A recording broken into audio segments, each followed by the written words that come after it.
bem no coração da Amazônia, sabe? Aquele lugar onde os mapas já não valem nada, onde a própria lógica parece afundar com as canoas. Ali existe uma lenda, uma história que os ribeirinhos contam baixinho, quase um sussurro. É sobre um pedaço da selva que simplesmente não segue as nossas regras. É disso que vamos falar agora. A lenda do Triângulo de Juruena. Olha só essa frase. Onde as bússolas morrem. Isso aqui resume o mistério todo, não é? Não é só sobre se perder na floresta, o que já seria assustador o suficiente. É sobre entrar num lugar onde as leis da física que a gente conhece parecem, sei lá, se desfazer. A tecnologia para de funcionar e o tempo. Bom, o tempo vira outra coisa completamente estranha. Então, vamos começar por aí. Pelo polígono invisível, o lugar onde a lógica naufraga. A gente vai entender que fenômenos são esses que definem esse lugar e vamos conhecer o nosso protagonista nessa história toda, Samuel, um homem da ciência, da razão, que está prestes a ver tudo em que acredita ser, bom, desintegrado. Pensa bem, lá pelos anos 70, os relatos que saíam de lá eram coisa de outro mundo.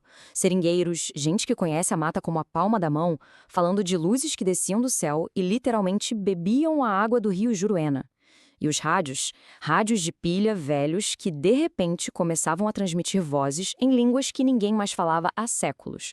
Isso tudo dá a entender uma coisa, né? O tal do Triângulo não era um lugar de morte, era um lugar de transição, quase como um portal. E é nesse cenário que entra o Samuel.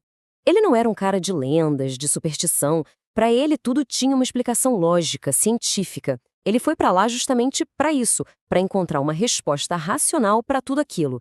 O que ele não imaginava é que a própria definição de lógica dele ia ser virada do avesso. E ele cruza. Ele atravessa essa fronteira invisível. E do outro lado, não é mais a Amazônia. Pelo menos não a que ele conhecia. Ele se vê diante de algo diferente. Uma realidade com outras regras. Uma arquitetura que a nossa mente nem consegue processar. Imagina a cena. De um lado, a floresta real. Cheiro de barro, o zumbido dos insetos, fumaça, vida. De repente, tudo isso some. É substituído por um silêncio absoluto. O chão vira uma espécie de vidro preto, uma obsidiana polida. E as árvores parecem feitas de luz líquida. Fica claro que Samuel não achou uma parte desconhecida da selva.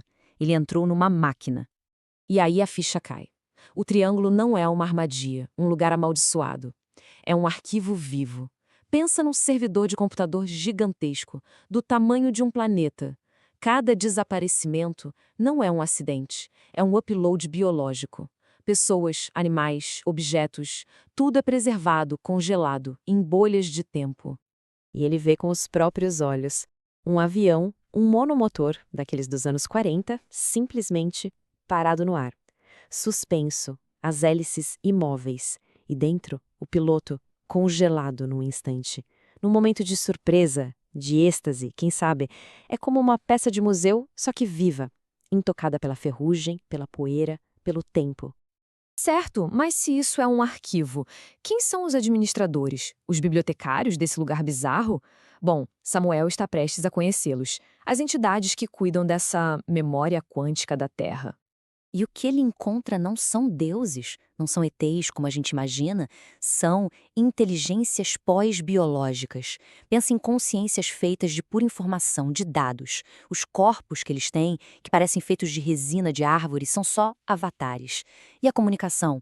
Não tem papo, é por pacotes de informação, direto na mente. A função deles é uma só: fazer o backup do planeta.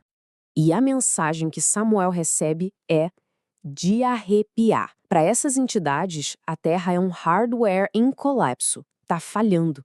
E eles estão simplesmente salvando os arquivos importantes antes que tudo se perca no caos, na entropia. E a parte mais doida, a presença de Samuel ali não foi um acidente. Foi por ressonância. Ele é uma anomalia, um erro no sistema que de alguma forma foi atraído para lá. Então, o que ele faz, a escolha que colocam à frente dele, é impossível. Opção 1, voltar. Voltar para o nosso mundo, sabendo de uma verdade que ninguém jamais acreditaria. Viveria como um louco, um exilado. Opção 2, ficar. Se tornar mais um item no arquivo imortal. Assistir para sempre nosso mundo se desfazer. Que escolha é essa? Mas para Samuel, Um homem de ação. Ele não ia ficar parado. Nenhuma das duas opções servia. Então ele recusa as duas e decide lutar. Mas lutar com o quê? A arma dele não seria nada avançado. Pelo contrário, seria a própria imperfeição humana. O caos analógico. A arma dele era o que ele tinha na mochila. Um radinho de pilha. Um rádio analógico. Pensa nisso. Num lugar de perfeição quântica, de dados puros, o chiado imprevisível de um rádio FM é como um vírus. É a tecnologia mais suja e primitiva que se pode imaginar contra uma rede perfeita, quase divina. E ele liga, gira o botão, e aquele silêncio perfeito é quebrado pelo ruído. O ruído humano. Música popular distorcida, comerciais, a voz de um locutor cheia de imperfeição. E o chiado, a estática entre uma estação e outra. Esse barulho sem padrão, esse caos puro começa a se infiltrar no sistema. É como uma trinca se espalhando num vidro perfeito. Para um sistema que funciona com base na perfeição, na lógica pura, aquilo é veneno. A rede simplesmente não foi programada para lidar com a interferência, com o aleatório. E o choque entre esses dois mundos rasga tudo. O sistema reage, e a reação não é silenciosa. O triângulo, ele grita de volta. Uma explosão de pura lógica corrompida, violenta, total. Mas não foi uma explosão de fogo, de matéria. Foi uma explosão de informação. Samuel é cuspido para fora do sistema, mas não inteiro. Não como ele entrou. Alguma coisa mudou fundamentalmente. Ele não escapou.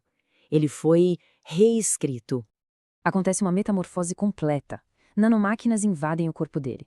O sistema nervoso é revestido, aprimorado. Os olhos dele passam a enxergar em todos os espectros de luz, muito além do que a gente vê. Ele deixa de ser um invasor para se tornar parte do sistema, um nódulo ativo na rede. No fim das contas, é isso.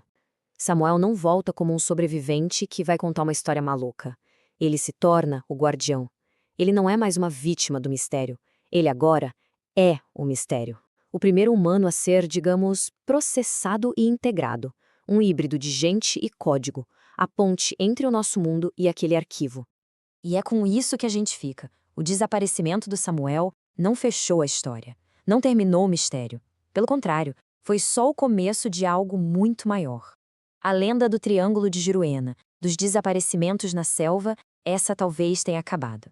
Mas o nascimento de uma nova realidade, a tal da singularidade amazônica, essa estava só começando.